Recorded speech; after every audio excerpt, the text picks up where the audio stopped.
मेरे आका के सामने ये इरशाद फरमाया, जो शख्स हमारी नमाज की तरह, ईद की नमाज की तरह नमाज नहीं पढ़ता और हमारी कुर्बानियों की तरह कुर्बानी नहीं करता, वो हम में से नहीं है, वो मेरा उम्मत ही नहीं है। एक जगह और शाह फरमाया कि जिस शख्स ने कुर्बानी साहिब हसीयत होते हुए कुर्बानी ना दी, वो हमारी ईदगाहों में ना आए। अब साहिब हसीयत, साहिब नसाब क्या है जो हम नहीं सीखना चाहते हैं, वो गौर से सुन ले। साहिब नसाब वो होगा, यानी कुर्बानी की शराइत हैं, कुर्बानी वाजिब है, इसकी शराइत हैं।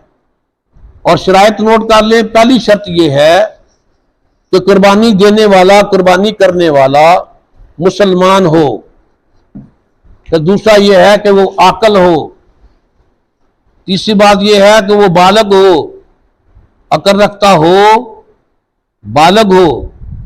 और चौथी बात यह है कि वो मुकीम हो, मुसाफिर ना हो।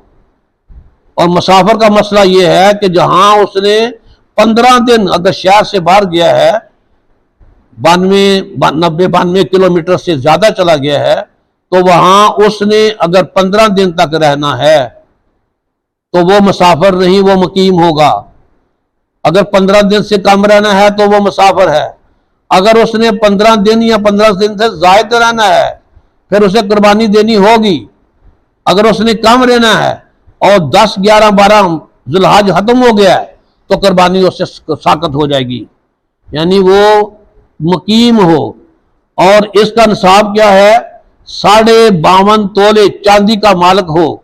उसमें चाहे उसके पास 1 तोला सोना भी होगा, तो वो ये नहीं है कि उसके पास सोना है 1 तोला सोना, तो वो साहिब निसाब नहीं हो सकता। नहीं, 52.5 तोले चांदी का होना जरूरी है। और अगर उसका अंदाजा उसकी मालियत कितनी है, 45,000 से लेकर 50,000 रुपये तक उसके पास हैं, तो कुर्बानी उस पर वाजिब है। अगर उसके पास इतने पैसे नहीं हैं, लेकिन उसने किसी को कर्ज दिया था, वो लेने हैं और वह मिलने की उम्मीद है, तब भी कुर्बानी वाजिब है। उसके पास 10 कमरे हैं, 2 कमरे इस्तेमाल करता है, 8 उसके पास बाकी हैं। 6 कमरे हैं, 2 इस्तेमाल करता है, 4 बाकी हैं। 5 कमरे हैं और 3 इस्तेमाल कर रहा है। ये 2 जितने इस्तेमाल करने के अलावा जितने उसके पास कमरे हैं, वो भी साहिब निसाब है, उसके हिसाब से उसको कुर्बानी देनी वाजिब है। जरूरत के ज्यादा, यहां तक कि अपने कपड़ों से, कपड़े जो जरूरत हैं उनसे ज्यादा उसके पास जो कपड़े मौजूद हैं, या उसके पास को प्लाट है, या गाड़ियों में से जरूरत से ज्यादा गाड़ी मौजूद है, जरूरत से ज्यादा कोई भी चीज उसके पास मौजूद है, और वो 45 से 50,000 तक मालियत रखती है, तो उस पर कुर्बानी वाजिब है। नहीं देता तो मेरे आका ने इरशाद फरमाया है, वो हमारी ईदगाहों में ना आए। ये क्यों ताकीद की गई है? इसलिए ताकीद गई है कि इसका अजर ही बेहद बेशुमार है, इसका अजर बेहद बेशुमार है। मेरे आका कृष्ण ने क्या इरशाद फरमाया? अल्लाह तबारक तआला क़यामत के दिन इरशाद फरमाएंगे, क़यामत के दिन जब मुर्दे अपनी कब्रों से उठेंगे, अल्लाह ताला इरशाद फरमाएंगे, ऐ फरिश्तों देखना, ऐ फरिश्तों ये जो मुसलमान उठ रहे हैं, मेरे सोने हबीब साहब के उम्मती उठ रहे हैं, जिन्होंने माशर में क़यामत के दिन जाके वहां मैदान अरफात में जमा होना है, तो इनके लिए अच्छी सवारियों का इंतजाम करें। ये पैदल ना चलें, क्योंकि हमने इन्हें हमेशा सवारियां दी थी। जब ये अपने बापों की पुश्त में थे, तो तब भी बाप उनकी सवारियां थी, और फिर उसके बाद मां के पेट में गए, मां सवारियां थी। मां के पेट से जब आए तो मां की गोदों में सवारियां थी, और मां की गोदों से जब बड़े हुए तो फिर घोड़े, गधे और मोटरसाइकिलें, स्कूटर सवारियां थी। हवा में उड़े तो जहाज सवारियां थी, और जब समंदरों में चले तो बहरी समुद्र कश्तियां, जहाज सवारियां थी। अब उसके बाद जब इस दुनिया से रुखसत हुए तो इनको चारपाई में रखा गया, तब भी कंधे जो जनादा था वो इनकी सवारियां थी। देखना, इन्होंने, ये मेरे नबी सल्लल्लाहु अलैहि वसल्लम के उम्मती हैं, इनके लिए अच्छी सवारियों का एहतमाम करना। दोस्तों, ये सवारियां क्या हैं कि जब मुसलमान अपनी कब्र से उठेगा तो कभी कब्र पर एक सवारी खड़ी होगी, वो सवारी को देखकर हैरान होगा।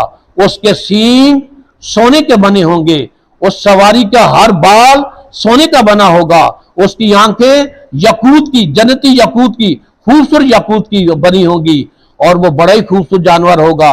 और वो मुर्दा जो कब्र से उठने वाला है वो कहेगा तू कौन है, मैंने जिंदगी में आज तक इस जैसी खूबसूरत चीज नहीं देखी, तू है कौन। तो वो मुर्दा, वो सवारी कहेगा कि मैं वो सवारी हूं, मैं वो ऐसी सवारी हूं जिसके लिए तुमने रब की रजा के लिए मुझे कुर्बान किया था। अब अल्लाह ताला ने मेरी ड्यूटी लगाई है कि तेरे लिए सवारी मुहैया करूं। तो फिर उस पर सवार होकर वो जाएगा। दोस्तों, ये इंतहाई अहम तरीन अयाम शुरू होने वाले हैं। ये अशरा मुबारक भी बड़ा अहम तरीन है। ये कुर्बानी एक इबादत है, इसमें लिल्लाहियत है, अल्लाह का शुक्र अदा करे उसने दिया है। अब पछताए क्या हो जब चिड़ियां चुग गई खेत, जब 3 दिन गुजर जाएंगे तो फिर क्या फायदा होगा। ये मौका है, यहाँ के लिए मसला है, दावे से बात करता हूँ। अगर कुर्बानी के लिए पैसे नहीं हैं तब भी कुर्बानी देने की कोशिश करे। अगर किसी पर कर्ज है तब भी कुर्बानी वाजिब है, तब भी कुर्बानी अदा कर सकता है। और अगर अगर कोई शख्स किसी से कर्ज लेकर अदा करे तब भी कुर्बानी कर सकता है। कुर्बानी करेगा उसको अल्लाह ताला अजर से नवाजेंगे। और क्यों ना कुर्बानी करे। मेरे आका करीम सल्लल्लाहु अलैहि वसल्लम ने सारी हयाती मुबारका में, सारी जिंदगी मुबारका में 2 कुर्बानियां की थी। साहबा ने अर्ज किया या रसूल, 2 कुर्बानियों का मकसद। नबी शाह फरमाया, एक कुर्बानी मैं अपने लिए कर रहा हूँ और दूसरी कुर्बानी अपने उम्मती गरीब उम्मतियों के लिए कर रहा हूँ। सारी जिंदगी आप सल्लल्लाहु अलैहि वसल्लम 2 कुर्बानियां किया करते थे। आप सबके वसाले असर के बाद अली मुर्तजा शेर खुदा रजी अल्लाह ताला अन्हु भी 2 कुर्बानियां किया करते थे। दीगर साहबा ने पूछा कि अली मुर्तजा शेर खुदा, इसका क्या मतलब है 2 कुर्बानी करते हैं। तो आपने अर्ज किया कि इसका मतलब ये है कि मैं एक कुर्बानी अपने जो मेरे पर वाजिब है वो करता हूँ और एक कुर्बानी नबी पाक के लिए करता हूँ।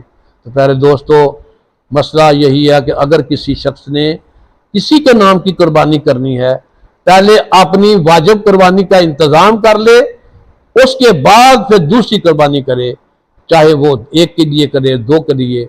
हर बंदा जो साहिब हैसियत है उस पर कुर्बानी वाजिब है। अपनी आंखों के पर पर्दे ना लटकाए, कानों में रुई ना ठोक से, इसको समझने की कोशिश करें। यह बहुत फायदेमंद चीज है। और मैं एक वाकया बयान कर दूं, मौका तो नहीं था। किसी अल्लाह वाले ने अपने किसी भाई को ख्वाब में देखना था, नवाफल अदा किए, अल्लाह ताला की बारगाह में रो के अर्ज़ किया कि परवरदिगार आलम, मेरा एक भाई था, फकीर था, वो मेरा भाई था, फकीर था, तो वो मुझसे चला गया, बिछड़ गया है, फौत हो गया है। तो मैं उसको देखना चाहता हूँ कि तेरा उसके साथ क्या मामला हुआ और इस वक्त इस हालत में है। क्योंकि मेरे भाई की एक आदत बहुत अच्छी थी कि वो हर साल फकीर होने के बावजूद एक बकरी कुर्बानी के लिए ज़िबा किया करता था। मैं उसके लिए उसको देखना चाहता हूँ। अल्लाह ताला ने उसकी दुआ को कबूल फरमाया। और एक रात जब वो बावुज़ू होकर सोया, वो दरवेश आदमी सोए, तो उन्होंने देखा कि एक यानी आदमी घोड़े पर, एक आदमी एक सवारी पर सवार है, बड़ी खूबसूरत सवारी है, सोने का उसके बाल हैं और उसके सींग बने हुए हैं और वो उस पर सवार है और उसके आगे कुछ और भी चीज़ें हैं जो चल रही हैं। मैंने अपने भाई को पहचान लिया। मैंने पूछा, भाई ये मामला क्या है, इतनी अच्छी चीज़ पर तुम सवार हो, ये चीज़ क्या है, ये सवारी क्या है और ये तो आगे जो जा रहा है वो क्या है। तो उन्होंने कहा, मेरे साथ मेरे रब ने बड़े प्यार का मामला किया, मेरी साबका खताओं को माफ़ कर दिया और उसने मुझे वो कुर्बानी ता फरमाई जो मैं कुर्बानी किया करता था। उसने मुझे कुर्बानियों के जानवर जो तुम आगे देख रहे हो वे सब मेरी कुर्बानियों के जानवर हैं और जिस पर मैं सवार हूँ वो उस कुर्बानी है जो सबसे पहले मैंने पहली जो कुर्बानी दी थी, अल्लाह ताला ने उसको मेरी सवारी बना दिया है। दोस्तों, इंतहाई अहम तरीन मसाइल हैं ये, इनके बारे में पूछा करें, ये बहुत ज़रूरी हैं और ये मसाइल जो हैं जानने भी ज़रूरी हैं। मैं एक मसला चूँकि बता दूँ, ज़माने में ऐसा चलता है, अगर किसी शख्स ने कोई जानवर खरीदा है और वो जानवर जो है, पहली बात तो यह है कि गाय का हो तो 2 साल का दोंदा होना कोई जरूरी नहीं है। घर रखा हुआ किसी ने 2 साल पूरे हो गए हैं, ठीक है। ऊंट है 5 साल पूरे हो गए, ठीक है। बकरा है 1 साल का हो गया, ठीक है। और अगर मेंढा है तो वो 6 माह का है, लेकिन इतना फरवा है, इतना फरबा है, इतना मोटा है कि साल का लगे, ठीक है। बारीक मसला जो बहुत कम लोगों ने सुने होंगे आसिम साहब, अगर एक शख्स ने कोई कुर्बानी का जानवर लिया है, रखता रहा है, वो रात को चोरी हो गया, सुबह ईद थी या दूसरा दिन ईद थी या तीसरे दिन ईद थी, बड़ी तलाश की, जब तलाश की तो वो जानवर जो था नहीं मिला।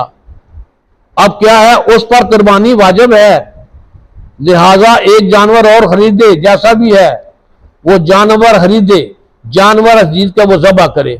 उसने जानवर खरीदा और ज़बह कर दिया। ज़बह करने के बाद बंदा आ गया, कहने लगा जनाब वो जो आपका बकरा गुम गया था वो मिल गया है। अब उसके लिए क्या हुक्म है? उसके लिए हुक्म है कि उस जानवर को भी ज़िबा करे जो मिल गया है, क्योंकि वो भी उसने रब के रजा के लिए छोड़ दिया था, उसके लिए वक्फ कर दिया था। अल वक्फो ला युमलिक, जब वक्फ हो गया तो उसकी मिल्कियत खत्म हो गई है, अब रब के लिए वक्फ था, उसको भी वजीफा करे। अल्लाह ताला हमें इस नेमतों से बहरावर होने की तौफीक अता फरमाए, और जैसा भी है अल्लाह ताला हमारी यावरी मदद फरमाए कि हम कुर्बानी का सरबंद कर सके, ताकि माशर के दिन ये कुर्बानियां हमारे लिए अच्छी सवारियां साबित हो।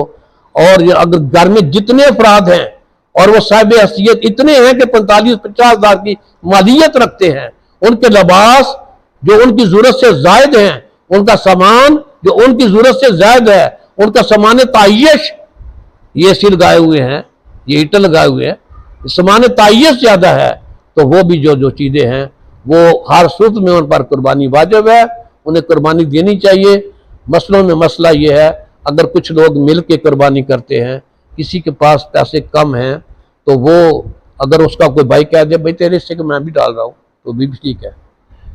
हाँ, एक बात आखिर में बड़ी एहतियात से करनी है आपने, कि जब कुर्बानी का गोश्त बांटना है तो उसको त्रकड़ी में डाल के बांटना है। उसके जो 3 हिस्से करने हैं, वो 3 हिस्से त्रकड़ी में डाल के बांट रहे हैं, क्योंकि वो गोश्त का बदला गोश्त है, उसके पैसे नहीं है, लिहाजा वो गोश्त का बदला गोश्त ही बनेगा, पैसे नहीं दिए जाएंगे, लिहाजा उसको तराजू में डाल के डालें। अल्लाह ताला इन बातों को जो हमने बयान की हैं इस पर अमल पैरा होने की तौफीक अता फरमाए। ये बातें जो हमारी बख्शिश का, निजात का जरिया है, अल्लाह ताला इसके लिए हमारे असबाब पैदा फरमाए। वमा अलैना इल्लल बलागुल मुबीन।